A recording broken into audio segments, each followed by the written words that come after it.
Welcome to the Make a Mental Note podcast, where mental health professionals share information and perspectives that illuminate, educate, and is worthy of a mental note. And now your host, Chris Quarto. Hi, everyone. I'm Chris Quarto, and welcome to the Make a Mental Note podcast. I hope you had a restful and enjoyable Thanksgiving. We certainly did at the Quarto household. It's always nice spending time with family and friends. Well, my mental health tip of the week has to do with self-awareness and relationships. You know, sometimes it's easy to go through life and not give much thought to how we impact people who are closest to us. You know, we might do things that really annoy certain people or give people inaccurate impressions of ourselves. So my challenge for you this week is to do some self-reflection. Think about your closest relationships and ask yourself, if this person had a magic wand and could wave it and change something about me, what is it that they would change?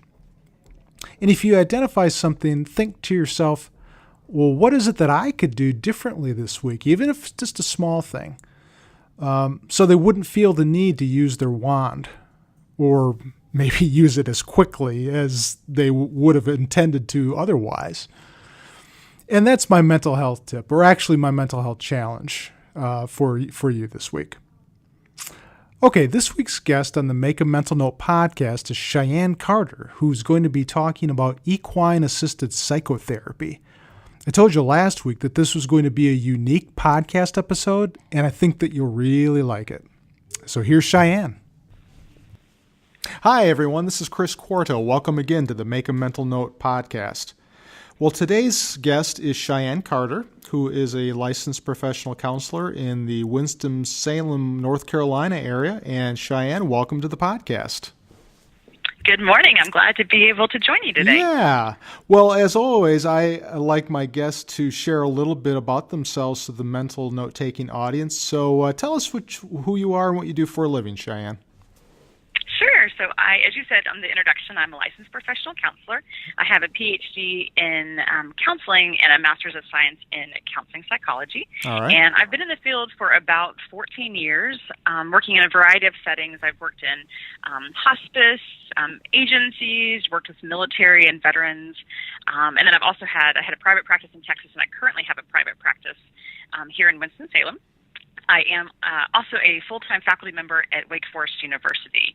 And I know the topic we're going to be talking about today is the Equine-Assisted Psychotherapy. Yeah. And I was able to gain experience doing that working at a therapy ranch in Texas. Wonderful. So Wake Forest University, and you're in the counseling program? I am. It is. We have a Department of Counseling, and we have a minor in Health and Human Services for our undergrads. And then we have, for our graduate students, we have clinical mental health counseling and school counseling. And we offer our program both in an on-campus format, and we also have an online format for students who are looking for kind of a non-traditional path to gaining their degree. Now, is Sam Gladding out there? That sounds familiar, Wake Forest. He is, yeah. He's sitting in the office right across from me right now. Some of our audience members, the graduate students or professionals may be familiar with Sam. He's been in the counseling field for quite a number of years and has numerous publications and is well thought of in the counseling field. So glad to hear that. He's been quite a leader and was our department chair for years.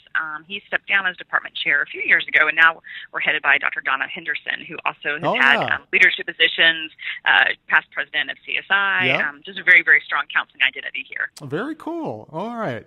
Well, why don't you tell us a little bit about your decision to enter the helping profession, Cheyenne? What's your story about, why did you want to go this route?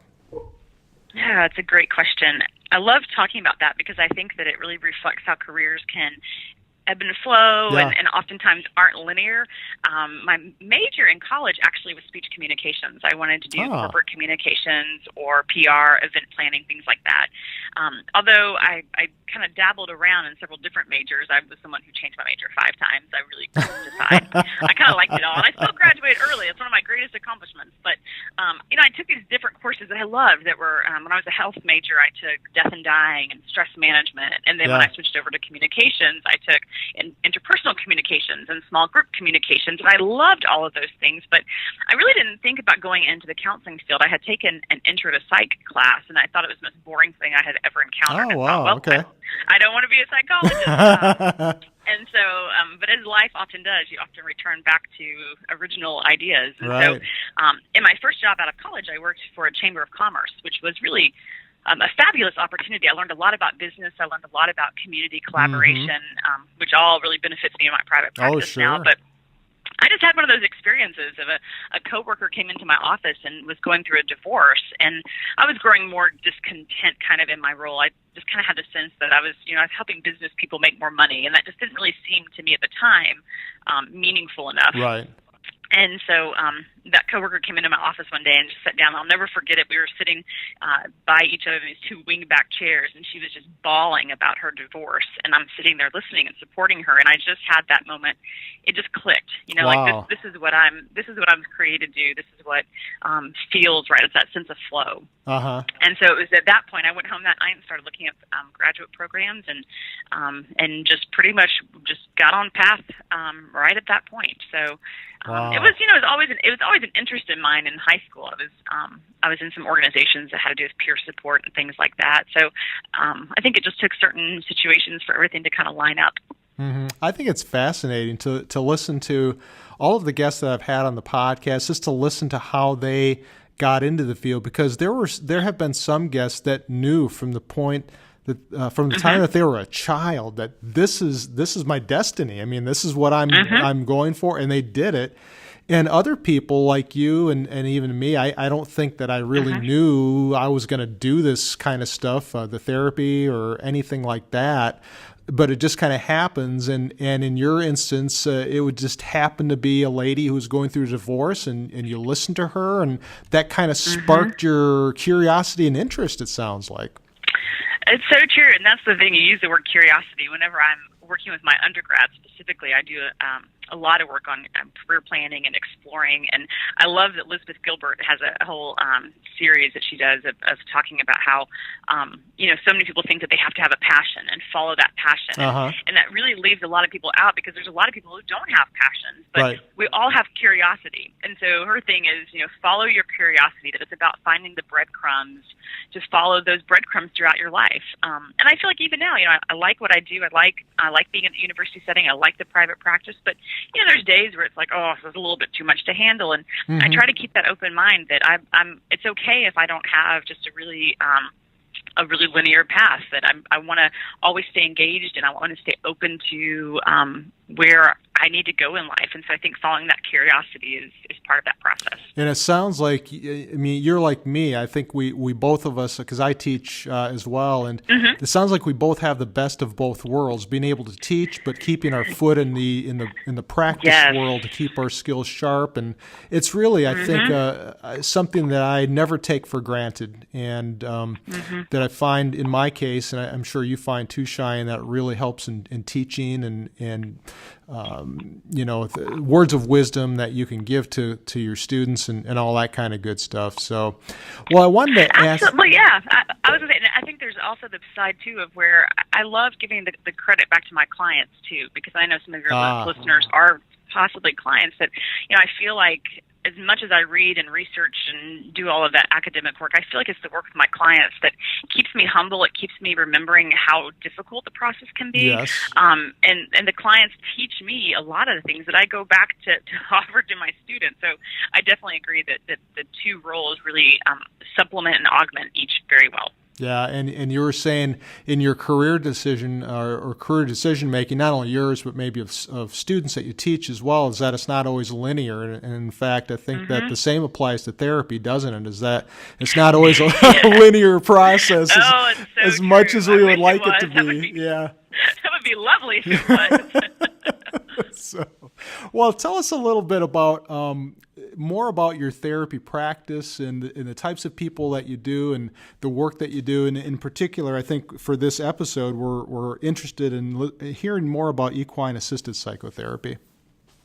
Sure. So, client populations, I have a real a broad kind of experience range. My youngest client I've ever seen is 4, and my oldest client I've ever seen is 97. Wow. So it's very, some people think they really have to have a specialty, pick one niche. And although I had plenty of people tell me I needed to do that as well, I never did because I just couldn't narrow it down. I like all of it. And so at this stage, because I do have a limited practice, I do primarily focus on older teens, college students, adults, and a lot of couples. And so that's kind of where my current focus is.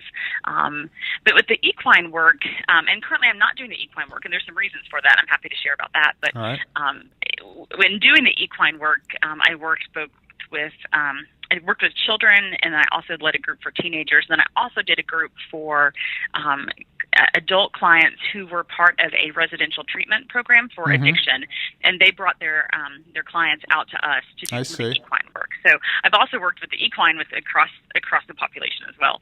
Okay. Well, for audience members that aren't familiar with equine assist, well, first of all, what is meant by equine? Why don't we start there, and then we can talk a little bit more about that. Sure, it's a great question. So when I say I've done equine-assisted psychotherapy, people are always like, why do horses need counseling? And so sometimes I have to kind of backtrack a little bit and say, okay, it's not really about that. It's really about creating this triangle. I conceptualize it as a triangle of it's in the treatment kind of space. There is me, there is the client, and then there is the horse. And so the horse becomes a partner in the healing process. And so there's lots of different ways to do it. It's kind of like play therapy, sanctuary therapy. There's lots of different philosophies behind how to go about doing it. Different practitioners kind of make it their own, and it reflects their theoretical orientation. So I'll speak about my own experiences, but mine are certainly not the only ones out there. So it's really about incorporating the animal in a partnership to help bring about different, it's kind of a different approach to the healing. There's lots of different ways you can do it. Part of it is centered around the relationship that is created. So horses are, this is where it gets so powerful. So horses are animal of prey. Anytime you see an animal that has eyes on the side of their head, it's where they're going to be an animal of prey, that other animals eat them, basically. Okay. And so they have very sensitive nervous systems. It's what helps keep them alive in the world. And so because they are so sensitive to their surroundings, they give us amazing feedback about what it's like for them to be in relationship with us. All right. And the environment. And so when clients pair with the horses, it gives them an opportunity to give live feedback, to see kind of how their relationship skills work in building the relationship with the horse. And it creates this beautiful metaphor, because usually you're going to see how a client presents with an animal. There's going to be parallels about how they present with people in their life. I see. So there is this value of, I think there is a healing value for some clients of just building that relationship and doing some work with the horse. For others, it's about working with the horse and then having insights into how they go about doing life that then, they can begin to translate, if you have this goal with this horse and you can't quite get it with how you're approaching it, if you shift it, can you get a different approach? And then what does that say about how you can shift other things in the outside world? Okay. If that makes sense. Yeah, it makes perfect sense. So how did this field get started? I mean, is this a newer type of field, or It's a great question. Animals have been utilized in therapeutic ways for a long time. I also have experience with animal-assisted therapy in general, so working with dogs and some other animals. Okay. And so even you can go back and I think it was Pawlings Air Force Base back in the war was working with soldiers who were needing to heal. And, they were doing things like frog races, and there's all these kind of anecdotal stories of how animals supported people in their healing. The equine work, it's a really good question. I don't know that I can put a date on it. Okay. I know, I first started getting involved in it. It was probably about the year 2004. And it was definitely out there. But in doing research, trying to learn more about it, there weren't a lot of publications about it. Yeah. There wasn't a strong kind of professionalism to it, perhaps. I mean, it definitely was there, but now we see, 12 years later, that there's more organizations behind it. There's much more prominence in the field. More insurance companies are moving in the direction of reimbursing for services. All right. So it's really been in the last decade that I think we've seen an increase in that kind of credibility. Is this kind of therapy more appropriate for certain types of populations or people with different or certain types of problems? Maybe you can speak a little bit about that. Yeah, that's a really good question. I think it kind of depends on the approach that's being used with the animal. Some clinicians like using the horses as more behavioral modification, kind of like how do you need to change your behavior to get a different response from the horse. Yeah. So they would kind of use that. So clients that maybe have more behavioral goals would be a great fit for them. Okay. I really kind of come from it from a different angle, that I'm looking to create more metaphors and really also do some work around affect regulation, emotion regulation to help the horse stay calm and safe and comfortable in your presence. You have to be able to regulate your own nervous system in some ways. So the work that I've done, I've seen it work with just pretty much most populations. Yeah. It's powerful with grief work. I know there's actually an organization, I can't remember where they're located. One of my students was telling me about it. Might have been in South Carolina. That is equine therapy all for grief work, which is phenomenal. And then I have another, it's a former intern of mine who is now running a program. He's the clinical director of a program called EQuest that is in Dallas, Texas, and it is all, it's a bigger program. They have all kinds of other kind of arms in their program, but he specifically does the veterans program, and so it is all equine therapy for veterans, and it is absolutely amazing. Wow, that's really. So I think it really, it goes across all, I think, presenting concerns. It's exciting. I mean, because it's it's nice to have diversity, in terms of how we do this, how we practice this trade, because some people are just not going to benefit from just sitting down in an office and talking to a therapist, but, having a horse involved is that three-part relationship, that might make a big difference for some people. Absolutely, and I think that's one of the most powerful pieces to it. It is that idea that there's no one-size-fits-all, and it's about trying to find what's going to reach that particular client. I mean, it's where there is a science behind what we do, but there's the art behind what we do as well. And I think for a lot of people, I think animal-assisted therapy in general, whether you're working with horses or dogs or rabbits, we also kind of consider there's it's almost a social lubricant is one of the terms we use, that there is something about having that relationship or just that presence of the animal that shifts what it's like to be in therapy. And for some people, it's much more, they have a higher motivation to go, they have a higher motivation to stay. I know in particular, my intern back when I was supervising him shared the story of it was a veteran who had tried using kind of the typical route for veterans and hadn't really gotten much better, and was very, very suicidal, and actually had heard about EQuest multiple times, people encouraging him to go, and he hadn't gone. Well, one day he was pretty much on the brink and was pretty close to committing suicide, and he happened to drive by. And he happened to drive by and he saw the sign. He's like, oh my gosh, that's what I've been hearing about. And he stopped and he went in, and my intern happened to be there, and they were able to connect. And Jeff was able to bring him in. And Jeff's work is really, really neat, where not only does he do the equine work, but he really creates a community. So he's got kind of this individual equine-assisted psychotherapy, but he also has therapeutic riding groups where the veterans all ride together and they learn new skills. And so they come to find that they're capable again. I think sometimes as veterans transition to the civilian world, they start to question their sense of capability and efficacy, and these veterans learn they can do things again. He's got them going to these competitions and winning awards together, but they've created this new community. They share meals together before classes, and I just think it's, again, his program is not quite as strictly aligned with some other equine programs that are out there, but I think it shows just the innovation that can be utilized using kind of this approach. Exactly.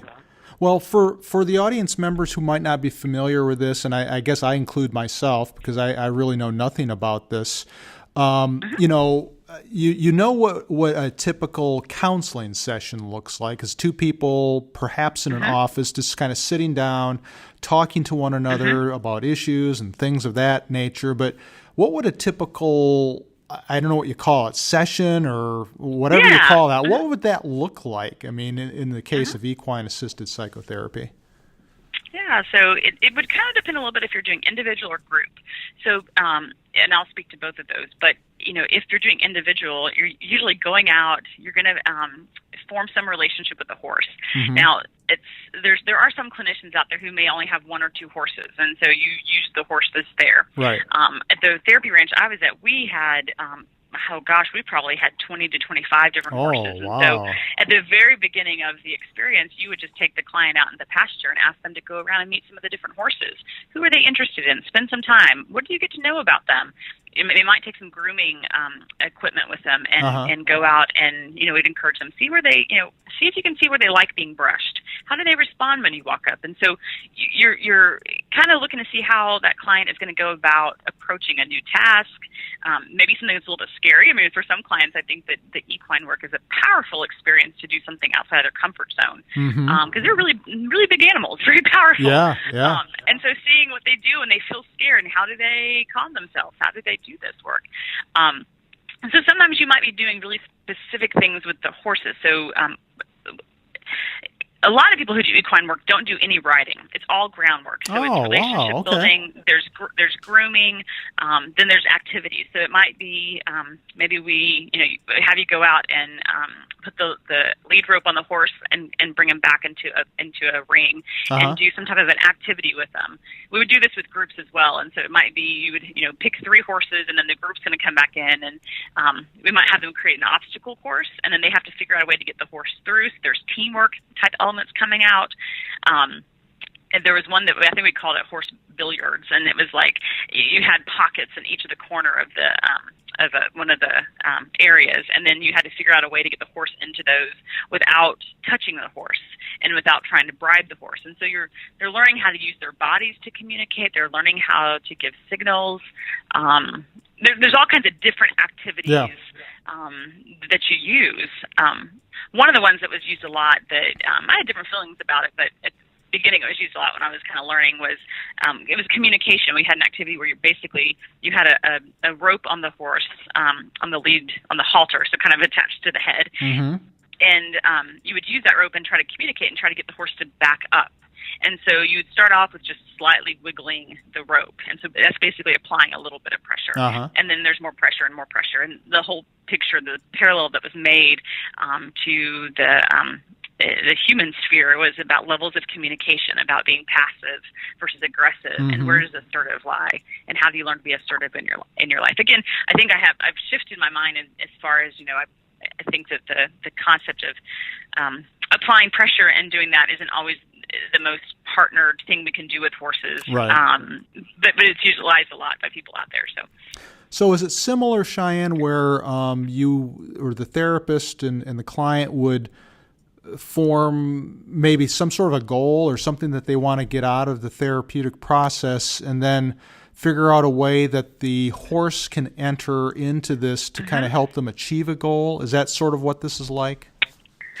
That's a good question. I think that it kind of depends on the theoretical approach of the clinician. All right. A lot of times there are some particular goals. I mean, that's going to be a pretty standard thing of having a sense of what are we doing in counseling and how will we know that it's over. But I do think that that's kind of where the skill of the clinician comes in, that if the client is talking about, I really want to work on this, then the clinician is the one coming up with, okay, well, how do I go about utilizing this relationship with the horse to help assist that? Right. You were talking, and I was just kind of curious because you had talked a little while ago about how when clients are working with horses will give feedback to clients. So how do horses give feedback to clients? Lots of body language. Or if you're out in a pasture, they just run away. It's pretty. Sometimes it's pretty. When we talk about unconditional positive regard, I think that's one thing I can appreciate about horses is they don't have that.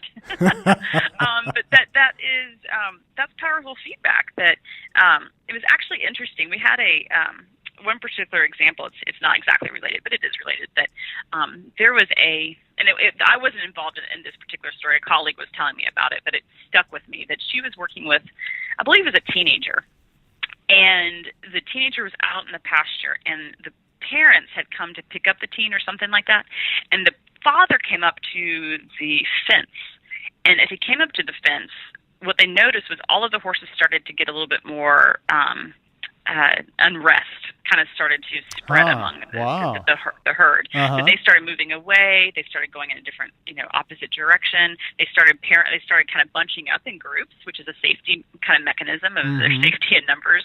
And it was just very obvious, like something is happening here. And at the time, the clinician really couldn't quite see that, but they ended up bringing that back to the client with, hey, I noticed this. I wonder if you noticed this. Not judging it, just saying, I noticed when your father approached, the horses changed what they were doing. I wonder what you think about that. And so there is a lot of that. There's a ton of that. That's one of the primary techniques that I would use is I noticed the horse did this. What do you think about that? I see. It's a very powerful, you've got the horses up. We had one horse named Dooley, who was a retired police horse. He was a draft horse. He was huge.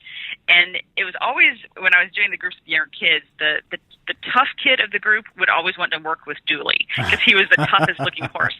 But Dooley also was the most stubborn one of the herd. And so the kids would get really, really frustrated that they couldn't control that horse. And so, especially when you had kids who had a background of bullying, you can't, you might be able to bully a peer, but you can't bully, a 1,600-pound animal. And so that's where you were able to kind of have that opportunity to say, you know what, I noticed when you did this, Dooley stamped his foot. I wonder what was going on for Dooley. Or I wonder, it seems like you can't quite get this relationship to work. I wonder how else we could try to do this where the horse will feel motivated to work with you. I see. So there's really slight things like stamping of the foot or the ears changing, but then there's also really big feedback like running away. Yeah. So really the horse serves as an object for conversations about clients and perhaps issues that they're dealing with or their own behaviors. Can horses pick up on the feelings of clients? Oh, yeah. Cheyenne? Yeah, very much so. Very much so. I think, again, it goes back to that just being so sensitive because if the other creature that's kind of in the space, the human, doesn't feel safe, the horse isn't going to feel safe.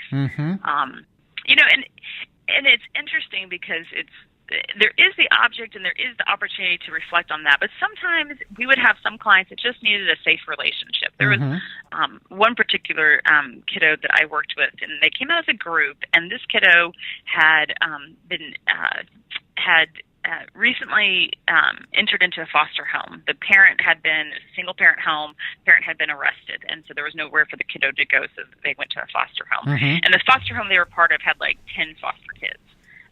It was what we call kind of a foster farm, but and really not a great environment. And for her, when she would come out to the pasture, sometimes the group would be doing some other stuff, and they were usually paired up in twos to work with a horse. They didn't have the teamwork, but we had an odd number, and we really thought that she would benefit from just having her own horse. And most weeks she would choose to not actually engage with the group, and she would just take her horse off to the corner, and she would just groom. I mean, she would stand there, and she would just brush slowly up and down, and whisper in the horse's ear. And, I really think for her that pasture and that time was a place of calm that she no longer, she was used to being an only child, and all of a sudden there's 9 other kids around you, and I can't imagine. So sometimes there is that piece, too, where the pure relationship has a healing component as well. Interesting. So so you work with these clients. They come in, and I guess they're establishing a relationship with the horse and the therapist too, I suppose. And so what do you think some of the important elements are for a person who's coming in with some sort of issue at point A, and then they finally are able to resolve their problems and get to point B where they no longer require therapy or equine-assisted psychotherapy. So tell us a little bit about that process, about how that works. How is it that a person gets from point A to point B, specifically in this style or this form of therapy? How does all that work? Right. Well, I think it, again, kind of reflects the theoretical orientation of what the clinician kind of sees happening as well. Yeah. That for some, it's the reported behaviors that were problematic beforehand no longer are there, and somehow by you learning new skills, new approaches, new anger management kind of skills in relationship with the horse, that they're able to do that. Okay. I think for some, probably reflects more my theoretical orientation. I think there is that process of gaining insight into self, insight into others, okay. and then having the action piece that comes to that. So now that we have these insights, what are we going to do with them? There's definitely that translation of what we learned and how we want to go about doing things different in life. Exactly. And then there's the third piece to it too. I think from the counseling perspective of termination in this stage isn't just about saying goodbye to the counselor, but it is about saying goodbye to the horse as well. Right. And so for some people that's an additional struggle. It's also an additional opportunity because I think that life is full of losses. Unfortunately, we would all like to not have loss or grief, but that's not life. Yeah. So it also provides this really great opportunity to help your client find a way to say a goodbye, what's going to be helpful, and how to kind of transition that attachment from the support being the clinician and the horse to who's going to be your support out there in the exterior world, I guess. Right. So there's that extra piece to that as well. In other words, who can I find that's sort of like my horse, right? Who's going to be there for me where I can feel calm or secure or whatever that attachment figure, the horse, really meant for that particular client. And I guess, I never had really thought about that, how that transition could be, I guess it could be a challenge, couldn't it? It can be for sure, and it also provides another opportunity too because we've had situations where the horses die. We had one particular experience where actually one of the horses killed another horse, both of the horses were being used. It was an accident. The horses were at a feeding trough, and this one who had some explosive kind of things came up and it kicked the other horse. I can't remember, kicked him in the side or whatever, but the horse died from the injury. And both of those horses happened to be used in the same group, and the group happened to be a bunch of kids who had impulse control issues and anger management issues. And so it actually was an incredible opportunity to be able to explore what happens and sometimes the unintended consequences of how we respond. And then they also were able to do some extra grief work, which I think for a lot of kids who are very angry, they just have a lot of hurt that they haven't figured out what to do with yet. So a lot of extra opportunity. So what are the challenges in doing this kind of psychotherapy, Cheyenne? Yeah, I think, one, you have to be okay working outdoors. Yeah. And I laugh about that because back in Texas, man, it would get hot in the summers. And then in the winters, it'd be cold. And so obviously you're working in the elements. There has to be a certain amount of flexibility. And obviously it depends on where your setting is. Yeah. We were pretty fortunate where we did have an indoor arena where if it was bad weather, we could oftentimes go out and get the horses and take them in. But there were some days that for whatever the reason, we just couldn't. So we actually had a contract with a school district, and so the kids would still come out to us, and so we would create some kind of other type of activities that may not incorporate the horses directly to do that. So there was a certain amount of flexibility that you had to just kind of go with it. I think it's really some of my students that come here, they really want to go into equine work and they want to jump right into it. And I always say, anytime you want to do some type of adjunctive work, it's fabulous. All of these different modalities offer something, but you have got to be skilled as a foundational clinician to start with. Like your basic skills are so important because you're still utilizing them out there. I'm still reflecting. When my clients are working with horses, I'm reflecting what I see. I'm reflecting how the client is experiencing them, whether it's it looks like you were really scared when the horse picked up his back foot. You're doing a lot of tracking, and so there's this incredible amount of listening that you're doing, but you're not listening to stories. And so versus when you're sitting in the room, clients oftentimes are telling you about something that happened outside of the room. Right. Which is, I think, one of the reasons I love this is that everything is happening right there in the moment in front of you. And so being able to really hear what's happening between the horse and the client is really important. a lot of people who do equine work, there's a couple of certifying bodies that have trainings and certifications you can get, and most of them have a format where when you're doing equine work, it's you. So actually, it may be bigger than the 3-person triangle. It might be more like a square, right, because there's the client, the horse, and you, and then usually you're also going to have an equine specialist with you. So some people are really fortunate who have an equine background and are counselors, and so they can kind of they can tend to both pieces, although some certifying bodies still say there needs to be that additional person. So the equine specialist is there somewhat of a safety measure. They understand the horse's body language. They're watching for the safety of the client and the horse, right. Which a really good equine specialist is going to know how to create that partnership with the clinician and move back and forth. I've worked with some fabulous equine specialists, and I've worked with some also that don't have quite as much understanding of what we're doing. And so sometimes there's they might say something or do something that's not quite as therapeutic, and so then you have to kind of go back and coach that role a little bit more. But it's also, I loved horses. I always wanted riding lessons growing up. I didn't get them until I was 21, and by then I was I would think I was maybe throwing a little bit of a temper tantrum, but I didn't get them earlier. So I never actually took those lessons. My parents bought for me when I was 21. But there is kind of that. If you don't have the background in equine work, you can actually still go into this, and there's tons you can learn. So I think that's encouraging, but you do have to kind of figure out how to work with that equine specialist. Yeah, we're where I'm located here in the Nashville area. This is obviously something that we have students asking us about wanting to specialize and go into that area, and it's really hard to find. How do you train, and where do you find those opportunities? That's tough. Yes. It is, and I find here in Winston, I was pretty spoiled back in Texas. We had several really great groups here. We've got a couple. We have a psychiatrist actually in town who is doing some of this work, but she's not doing it right now. She's moving her horse to a different stable. And then we have one other woman who does it, but we don't have a big facility. And I find the challenge is finding, even places that I've worked that, the pay's not always great because it's usually nonprofit organizations. Yeah. There are, because insurance is doing more of recognizing it, there are more organizations that are starting to file for insurance and trying to work that angle. But a lot of times it's nonprofit groups. Right. I found in one place that I was offered a position doing some contract work with them, the rates were pretty high for clients. I mean, they're not, I wouldn't say high, they're reasonable in relation to what it would be for talk therapy, but then you've got the care of the horse, and which horses are expensive to have, and then also that equine specialist.